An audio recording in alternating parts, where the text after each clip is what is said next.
moving picture. So dito, kailangan nyo ng 10 players. Again, 10 players. Pero dahil wala kami mga officers, 4 lang muna ang mga sample natin. Okay? Paano nga ba laruin ang moving picture? Magbibigay kami ng isang picture na ipipaint nyo. Ngayon, kapag sinabi natin play, kailangan gumalaw ang mga tao or mga figures sa loob ng picture. Pag sinabi namin stop, kailangan nyo tumigil. Pag sinabi namin slow mo o kaya fast forward, kailangan pa rin gawin. Okay? Go! Okay.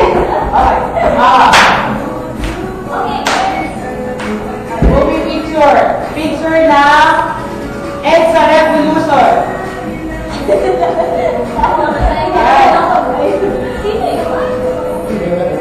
Okay. Okay na. Tayo sa